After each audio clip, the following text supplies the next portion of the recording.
Boa noite, senhores. Espero que tenham tido um excelente sábado. Hoje eu quero fazer um vídeo bem desagradável. Eu quero reagir a um padre que participou aí do podcast Inteligência e ele estava aí, dentre muitas outras coisas, discutindo a relação entre o Gênesis e a ciência. E eu assisti algumas partes que me mandaram e infelizmente o que o padre fala é extremamente preocupante, tá? Eu não fico escandalizado porque eu sei que essa opinião do padre é a mais frequente aí entre a vasta maioria dos católicos, padres e leigos. Tá? Mas então o meu objetivo aqui é talvez expor um pouco dos problemas.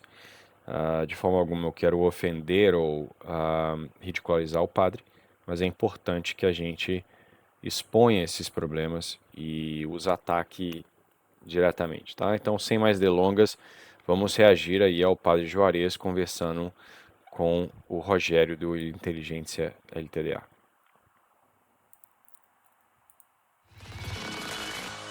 A gente tava falando sobre esse vazio na época do Gênesis, da separação. Isso. Eu queria entender a Igreja Católica se tem uma voz única ou se é uma interpretação de cada padre sobre o quanto é uma fábula, o quanto é uma metáfora e o quanto realmente aconteceu.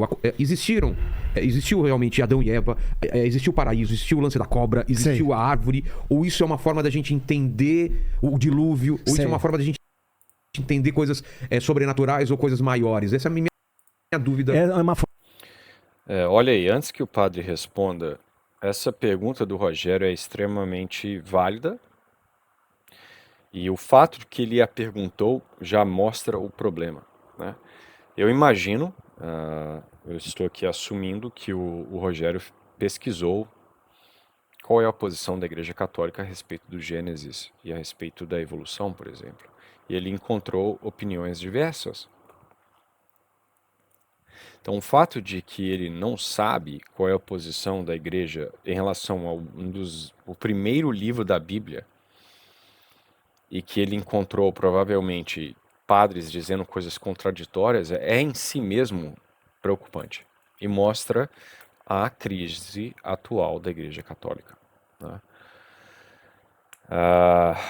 Então nós, enquanto leigos, enquanto padres, nós devemos estar preparados para explicar esse tipo de pergunta. Não é uma pergunta ruim, porque não é um livro fácil, né? Basta ler Santo Agostinho e você vai ver que o livro do Gênesis é um livro extremamente difícil. Isso não significa que a igreja não tenha ensinado consistentemente ao longo do tempo algumas verdades. Mas se a gente observar a pergunta do Rogério, o que a gente vai entender é que a igreja não tem uma posição definida. E que ele está perguntando a esse padre especificamente qual é essa posição. Então isso já mostra aí um aspecto dessa crise que, ao meu ver, tem muita relação com o modernismo. Mas enfim, isso vai além da discussão desse vídeo. Então vamos ver qual é a resposta do padre, que infelizmente não vai ser boa. forma de entender assim, eu acho que pode chocar para as pessoas. Ai, mas o Adão não existiu daquele jeito, pelado. Não, não existiu, gente. Não existiu porque é o seguinte, a gente tem que ser muito honesto com isso. Vamos entender o seguinte, o que a Bíblia quer contar? A Bíblia quer contar que Deus criou o homem e a mulher. ser humano, Ser humano. E ele criou como? Aí a Bíblia, ela mostra de um jeito. Se a gente entender, a história de Adão e Eva, ela é uma parábola, uma história do século X antes de Cristo. Não, pera lá. Então o padre definiu que a Bíblia simplesmente quer contar que Deus criou o homem e a mulher. O modo da criação não importa. Da onde ele tirou isso? Ele não vai nos dizer, né? Ele vai apelar para né, a Bíblia foi escrita aí para pessoas muito antiquadas, de algumas milhares de anos antes de Cristo e assim por diante. Então, ele vai dar a entender que é uma coisa metafórica. Olha, isso não está correto. Eu vou ler aqui, ó, uma passagem, na verdade, uma Vaticano I, uma das das afirmações do documento do Vaticano I, tá? Abre aspas. Portanto, todos os cristãos fiéis estão proibidos de defender como conclusões legítimas da ciência aquelas opiniões que são conhecidas como contrárias à doutrina da fé, particularmente se tiverem sido condenadas pela Igreja. E além disso, eles estão absolutamente obrigados a considerá-los erros aqueles que usam a aparência enganosa da verdade. Então, o católico ele não está liberado para ficar seguindo a ciência quando ela parece contradizer o Gênesis. O Gênesis, ele é história.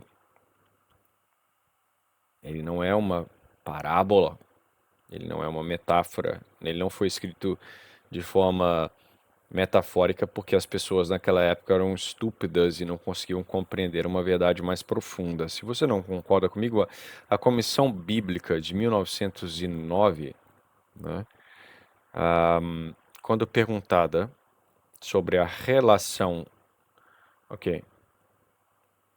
sobre a questão da historicidade do Gênesis, 1909, tá? Então não é coisa lá de pré-concílio de Trento nem nada, tá? Então vamos lá. Pergunta 2 para a Comissão Bíblica. Naquela época tinha caráter, se não dogmático, de apenas caráter forte, que é as pessoas que estão me assistindo, que têm mais experiência, serão capazes de dizer. Abre aspas. Apesar do caráter e do gênero histórico do Gênesis, a ligação particular dos 3 primeiros capítulos entre eles com os capítulos seguintes, do testemunho múltiplo das Escrituras, tanto do Antigo quanto do Novo Testamento, do pensamento quase unânime dos padres, e o segundo, a opinião tradicional, transmitida pelo povo de Israel e sempre mantida pela Igreja, pode-se ensinar que esses 3 primeiros capítulos do Gênesis não contêm narrações de eventos que realmente ocorreram, ou seja, respondendo à realidade objetiva e à verdade histórica, mas contém fábulas extraídas de mitologia e cosmogonias de povos antigos e adaptadas pelo autor sagrado à doutrina monoteísta, graças à eliminação de qualquer erro politeísta ou a alegorias e símbolos sem qualquer fundamento na realidade objetiva, propostos na forma da história para inculcar verdades religiosas e filosóficas ou, finalmente, lendas em partes históricas e em partes fictícias, livremente compostas para instrução e edificação dos espíritos? Resposta: não. Então, basicamente, essa pergunta que eu li aí, traduzida pelo Google Tradutor, foi perguntada à Comissão Bíblica, na época que tinha um caráter muito mais autoritário do que hoje, se é possível interpretar o Gênesis como sendo algo puramente metafórico, né, uma historinha imitando os contos de cosmogonias que se tinha na época para instruir as pessoas ignorantes, né, para gerar aquela coisa mais familiar. A comissão diz que não. É algo histórico, tá?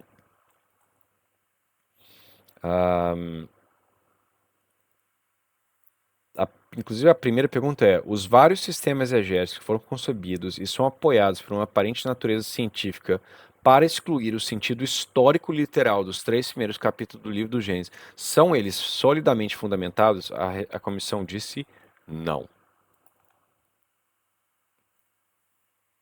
Então, da onde que o padre está tirando que Gênesis não é história?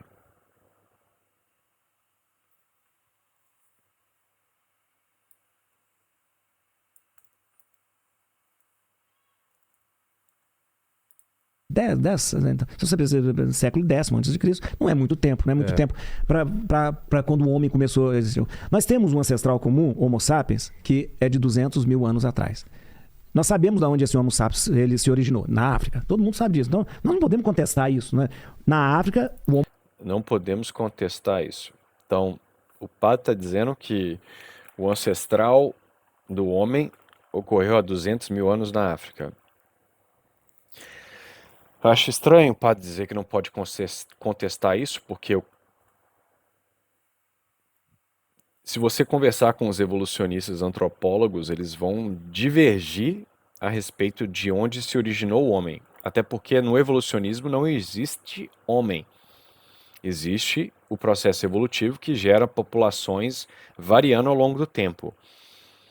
Então, são sistemas arbitrários. O que o padre quis dizer é que é o que o evolucionista chama de Homo sapiens, que é a nossa espécie, de acordo com o evolucionista, surgiu há 200 mil anos atrás. Mas essa data, até para o suposto Homo sapiens, ela varia de acordo com quem você pergunta. Mas o Neandertal, por exemplo, estava vivo aí há mais do que 200 mil anos, e nós sabemos que ele cruzava com o suposto Homo sapiens, que somos nós. Inclusive, 4% do DNA na média da população europeia é de Neandertal, de acordo com esses mesmos evolucionistas, ou 7% na África. Então, aonde começou a história humana? O padre está claramente seguindo a nomenclatura da ciência moderna e tratando somente homens, aqueles que os cientistas definiram que são Homo sapiens, né? Ignorando todo o resto, mostrando que este padre ele não entende nada de filosofia e ele está se curvando à ciência moderna, ou melhor, à opinião dos cientistas ateus e colocando a exegeses de lado. Tá? Eu escrevi um artigo junto com o padre Chaberek, um polonês dominicano, mostrando que se é demonstrado que um fóssil pertence a um organismo que é bipedal, é humano. Não interessa se é Australopithecus, se é Homo erectus, é humano. Ok? Homo sapiens, a gente teve outro, né? O Piteton com outros, a gente teve também o Australopithecus. Só que a gente tá colocando a evolução junto com a Bíblia. Sim, Né? Elas podem caminhar junto. E a igreja nunca teve problema com isso. Deus pode ter criado do jeito... A igreja nunca teve problema com isso. De novo, da onde que ele tirou isso? E não nos fala. A igreja nunca teve problema com o fato da evolução, aparentemente.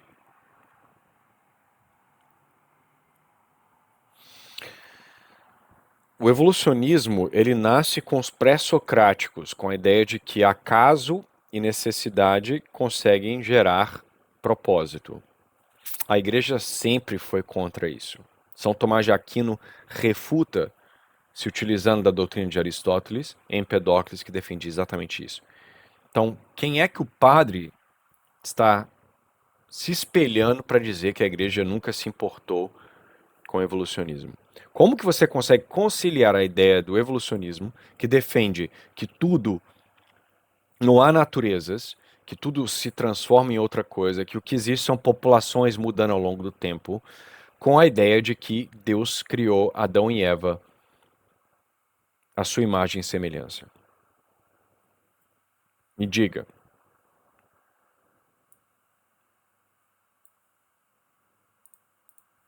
Que ele quisesse. E ele pode ter usado a evolução para isso. Deus deu start. Tá! E ele colocou na criação, né, essa potencialidade para evoluir. É porque tem uma dúvida, né? Já vieram... Tá, então você vê aí já que o padre, ele é um deísta, sem perceber. Então ele acha que Deus colocou, isso chama front-loaded evolution em inglês. A ideia de que Deus coloca no primeiro ser ou na própria nas próprias leis da natureza ou na matéria, essa potencialidade de gerar todas as espécies que nós vemos hoje, inclusive o próprio homem. Isso é deísmo. Isso é o que Descartes acreditava. Tá? Então, da onde que o padre tirou isso? Não é da Bíblia, não é da tradição, certamente não. Se você lê as proposições aí do Concílio de Latrão e o quarto Concílio de Latrão e todas as posições dos padres da igreja e dos teólogos ao longo dos tempos, Deus cria o universo do nada, de nada, né? Segundo Carlos Nogueira já me corrigiu, de nada, em toda a sua substância. Então tudo é criado em sua substância de nada.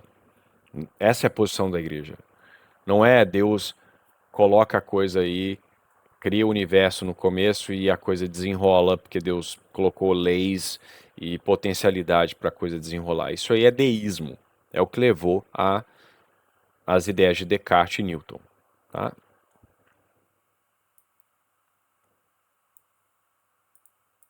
Biólogos, aqui já vieram cientistas também, dessa massa primordial, de como isso virou o que virou, né? A Justamente. quantidade de coisa. Ah. Tem gente que fala assim, se você colocar todos os ingredientes de um bolo E numa caixa, você pode passar 1 milhão de anos que aquilo não vai virar um bolo, entendeu? É. Alguém tem que fazer Alguém aquele bolo. tem. Não E tem há- gente que fala que não, que pela tentativa e erro, então A natureza acaba acontecendo. Essa coisa da não há relógio sem relojoeiro, que é uma É. das coisas interessantes. Existe até entre os judeus existe uma história de que um rabino chegou na farmácia e viu todos os remédios arrumadinhos assim, né? E ele chegou e falou assim: "Não, me disseram que passou uma ventania aqui e arrumou todos esses remédios." Falou: "Você tá louco? Uma ventania vai arrumar todos os remédios? Como que ela arrumou todos os remédios?" "Não, me falaram que é uma ventania que passou." Falou: "Não, eu que arrumei direitinho, porque eu coloquei em ordem." Falou: "É isso que vocês falam pra todo mundo, né? Que passou uma ventania, né? Mas e deixou. Então existe uma inteligência primordial que organiza Organizou todos tudo esses isso. elementos E organiza, porque é aquela história. Não há relógio sem relojoeiro, porque vai organizando. Como que foi organizou? Pode ter colocado sim na natureza uma lei. A gente fala de lei da natureza, né? Quem Regras, né? colocou isso lá na lei para que ela desenvolvesse dessa forma? Sim, Deus pode ter feito isso. A teoria do Big Bang é uma teoria de um padre. O quê? A teoria do Big Bang é a teoria da igreja. Então, é muito confuso, né? Porque nós estamos falando da evolução dos organismos, de repente o padre pula para o Big Bang, são coisas Então, para ele não há distinção entre matéria inanimada e os organismos que têm alma, né? Mais uma vez, o que eu tenho a dizer é que o padre tem uma visão completamente deísta da forma com que Deus cria. Para ele, Deus poderia simplesmente ter criado o universo com leis que geraram aí a auto-organização da matéria de forma a produzir todas as criaturas atualmente. Deus poderia ter feito isso? Talvez. É algo potencialmente ilógico? Não. A questão é, Deus fez isso? Nós temos evidências para essa realidade? O padre procurou saber se a biologia realmente suporta a ideia de uma evolução contínua sem a intervenção divina, que simplesmente se desenrola ao longo do tempo por suas próprias causas internas? Claramente ele não fez isso. Ele escutou o que a biologia moderna, na boca dos cientistas, em sua vasta maioria ateus, defendem, e ele está tentando conciliar essa visão com a Igreja Católica, sem em nenhum momento questionar a realidade dessa posição aí científica, por assim dizer. Então vamos lá.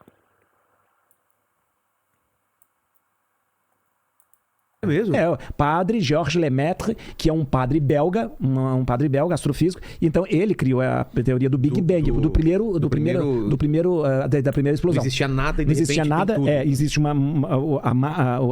ou seja, você vai condensando toda hora de repente, plof, né? Tanto é que há pessoas que poetizam até o Gênesis dizendo que a primeira coisa que é feita no Gênesis é a luz, faça-se luz, como se fosse a explosão primordial, né? A primeira explosão. E depois há pessoas que interpretam o Gênesis como os 7 dias sendo criado, como se fosse a evolução, as coisas de forma paulatina, né? Não 7 dias, mas tudo sendo feito a partir das eras, justamente, a partir que as coisas vão se organizando. E é interessante.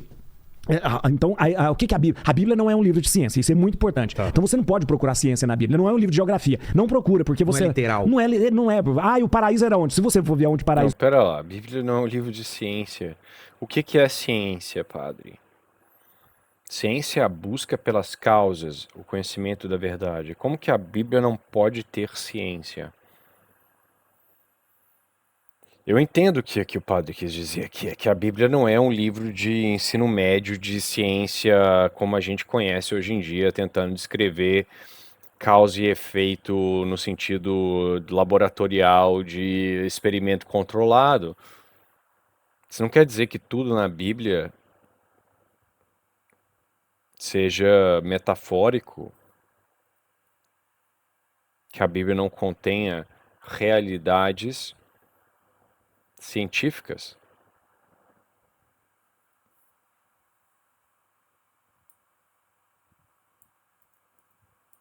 Isso está localizado Onde era na Babilônia, Babilônia, onde era Iraque, Kuwait, Iraque, o Iraque, exato, o Iraque. Então não é isso. Não é, você não procura. A Bíblia ela traz para você uma verdade. E ela usa justamente de muitas coisas que eram conhecidas na época, inclusive, justamente. Mas o que a Bíblia quer dizer? Ela quer dizer assim: Deus criou. E por que usar o barro? O barro o homem veio do barro. O barro é uma figura maravilhosa que a Bíblia usa. Porque moldada. Né? E o barro não foi feito de ferro. Deus podia ter feito o homem de ferro, né? Não, mas ele fez de barro, porque o barro quebra. Aí foi Stan Lee que fez. Homem de ferro, né? Não esperava por essa, hein? Mas você é a prova viva disso, né? Exato. Você é homem de ferro. Sou homem de ferro da Zona Sul. E olha, o Então barro tem uma figura bonita de esculpir. Esculpir e de estar na mão do oleiro, né? Na mão do coisa. E saber que esse barro quebra. O homem pode quebrar e ele pode ser refeito de novo. Né? Ele quebrou outra vez, então ele pode ser colado frágil. de novo. Ele é frágil. Então, e ele é um vaso frágil que Deus coloca algo muito precioso nele, porque Deus sopra, né? Deus sopra. E isso é importante. O sopro é o espírito. O ruá, porque em hebraico, espírito é a mesma palavra para sopro, para vento. Ruá. Da onde que o padre tirou essa ideia de que o barro representa essa fragilidade humana? Ele não nos fala.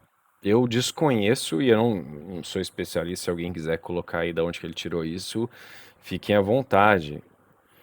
Mas eu não acho que você vai encontrar isso em nenhum escrito dos padres da igreja, dos santos, tá?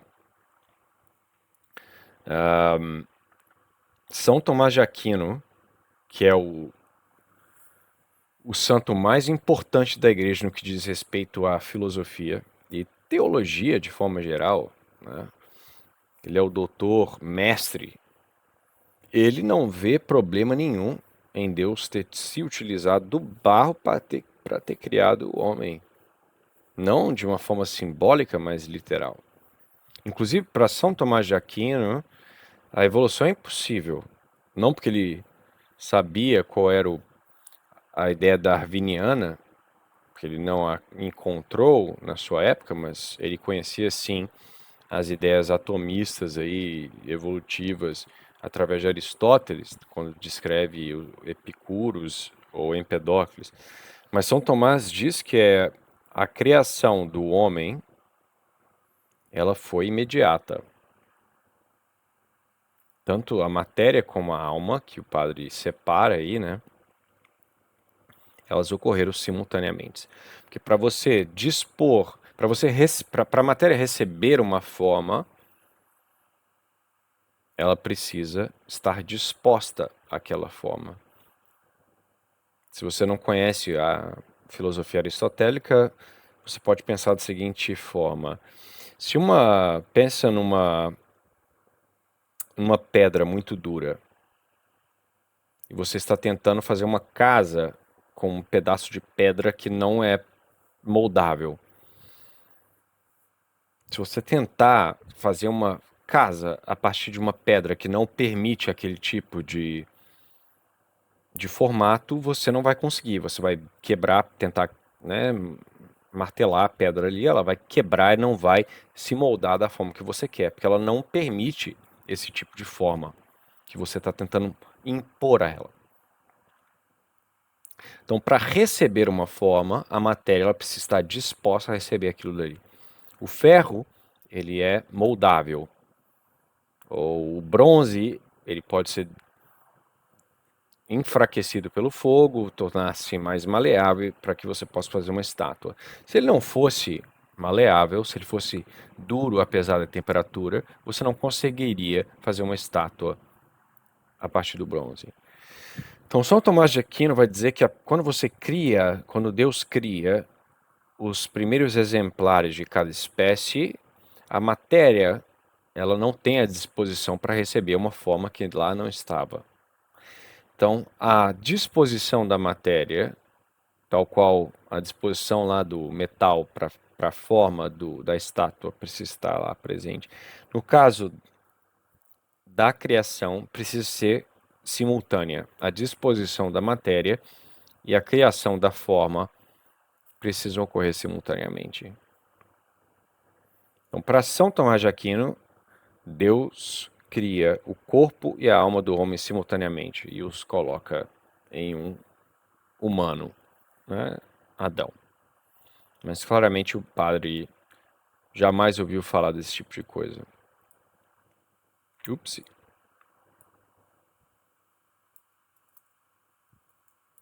Que deu depois em grego pneuma, né? Pneuma é a mesma coisa do que ruá, do que vento, né? Então é Deus colocando pneuma, ou então o espírito, dentro de um vaso de barro, uma coisa muito, muito frágil, muito frágil. E olha que interessante isso. É a figura para mostrar. Pneuma, na verdade, no grego é alma, né? Pelo menos é isso que Aristóteles se utiliza, não é vento. Não é vento. Mas enfim. Que a gente depende de Deus, depende dele, nós não podemos existir sem Deus. Então essa figura, ela não pode ser acolhida literalmente e pensando, meu Deus do céu, aquela história era tão... Porque as pessoas vão pensar, mas era tão bom pensar isso, que a gente estava ali. A cobra, por exemplo, a mulher. Você vê que a Bíblia, de repente, ela usa até uma maneira, às vezes, de falar, quem que é a culpa? A culpa é da mulher? Uma coisa meio como fala? Machista. É meio machista, né? Mas é muito parecido com outro mito. Não é isso que a igreja fala, padre. O que a igreja fala é que sim, o primeiro movimento do pecado veio da mulher, mas o pecado original, ele parte de Adão, porque ele é a cabeça da família. Se Eva tivesse pecado e Adão não tivesse seguido Eva no pecado, a humanidade não teria herdado o pecado original. Então o pecado é de Adão, não é de Eva. Então a igreja não é sexista. Pelo contrário, ela diz que é Adão que comete o erro.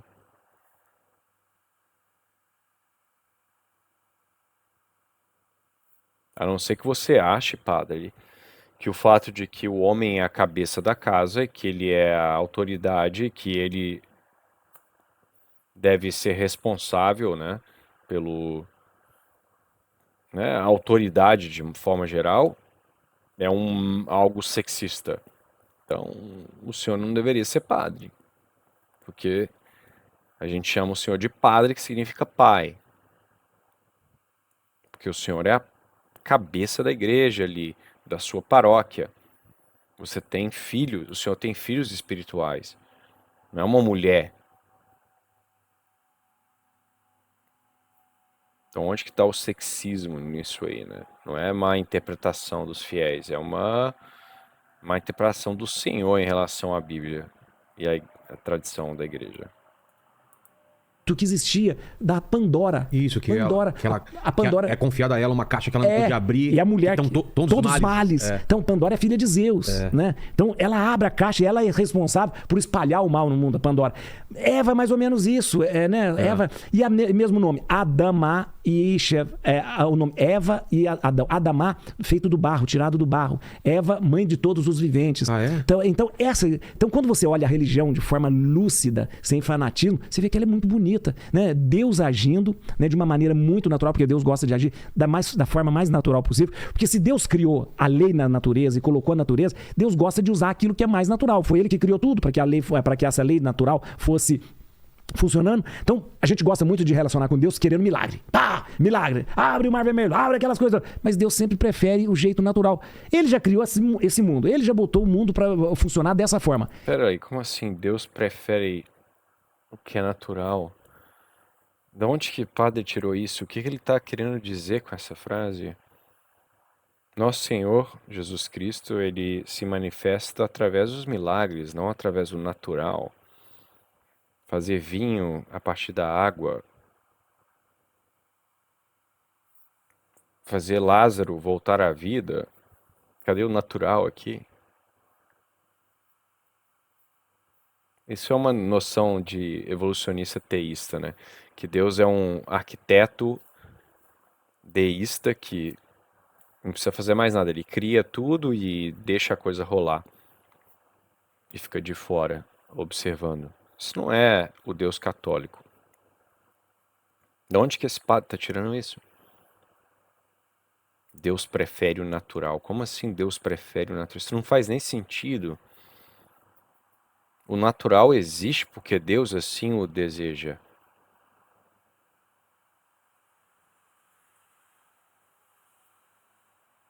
Enfim, uma coisa muito triste. E é maravilhoso, tudo que você olha no mundo é um milagre maravilhoso, né? Nós, ocidentais, temos mania de pensar que o milagre tem que quebrar a ordem da natureza pra gente acreditar, né? Então, a ordem da natureza está fazendo, então quebra pra gente acreditar. E não é assim. Naturalmente, tudo que Deus fez tá acontecendo, né? Você imagina, ô Vilela, você tem só o planeta, só o nosso sistema solar. Nosso sistema solar, ele pode ter uma explosão que tem dado, ele gira ao redor do Sol, esses 9, não é mais 9 planetas, aqui uma não é mais planeta, gira numa órbita elíptica até hoje. Por que é a ordem elíptica e não é uma ordem circular? Né? Porque essa ordem elíptica é a única maneira dos planetas não se chocarem. Mas quem colocou essa ordem elíptica nesta grande explosão que aconteceu para que esses planetas... Tá, o padre está um pouco confuso, talvez seja um pouco de nervosismo, talvez. O que ele está tentando dizer aqui é que existe uma ordem geral do universo, né? O que no inglês seria o fine tuning do universo, né? O ajuste fino. As leis, elas são precisamente ordenadas de forma a permitir que os planetas girem da forma que giram, de forma a permitir a vida da forma que a vida é. E isso ele não está errado, né? Só que exatamente porque o universo ele é ordenado da forma que é uma tolice você achar, portanto, que o aparecimento da vida e a sua progressão em termos de complexidade se daria por pura espontaneidade de causas secundárias, que é o que o padre acredita, ainda que ele não tenha nomeado. Então, por um momento, ele está dizendo que até a órbita dos planetas necessita de uma mente que, assim, ordenou e mantém essa ordem viva. Mas, para a origem do homem, que é um ser com uma complexidade, ordens de magnitude acima dos planetas, ele se dá por satisfeito de achar que isso daí foi por uma causalidade secundária que Deus colocou no começo, né? Então você vê uma completa contradição na cabeça do padre, né? E essa contradição se dá por essa tentativa de tornar a Igreja Católica friendly, né? Amigável às descobertas da ciência moderna.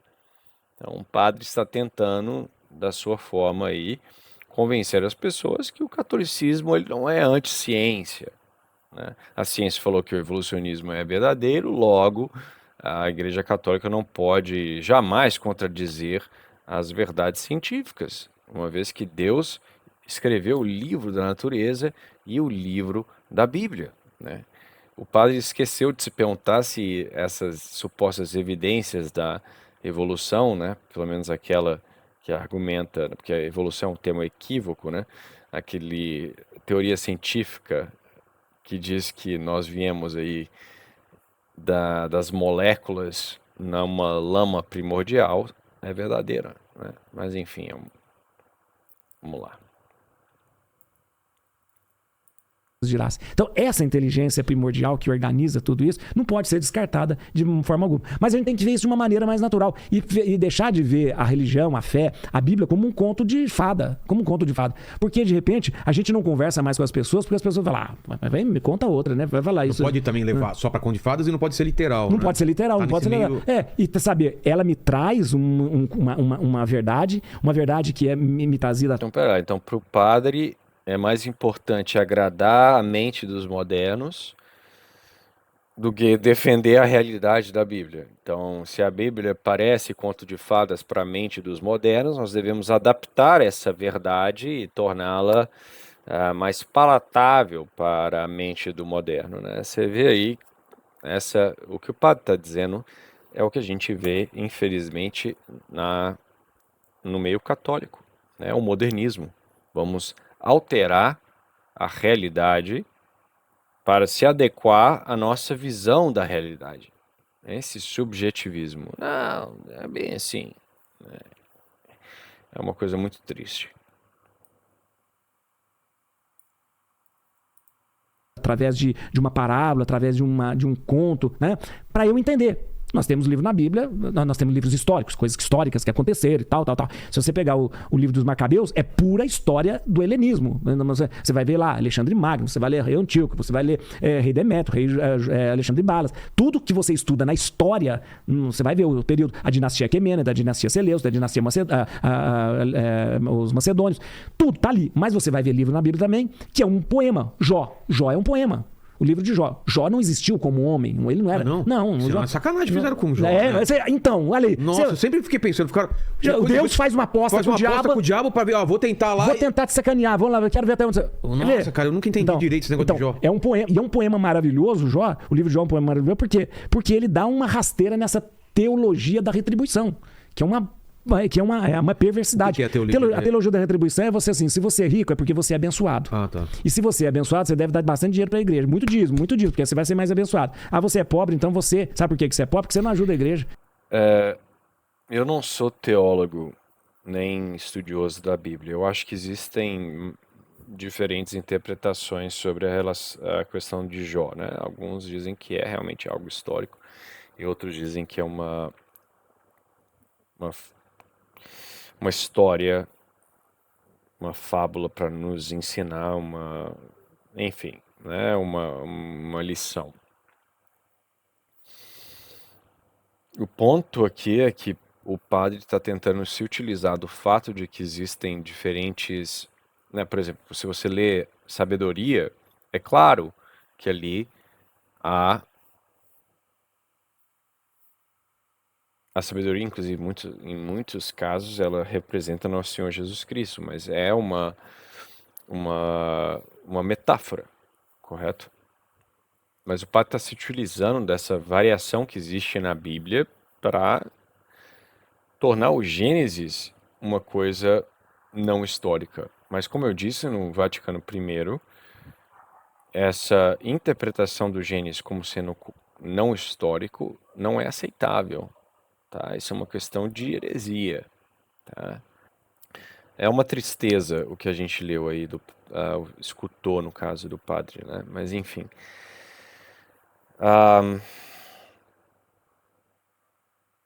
Eu espero que os senhores percebam que a tradição católica é maior do que a nossa necessidade de tentar adequar a tradição católica aos preceitos da ciência moderna. Tá? Então fiquem com Deus e até a próxima.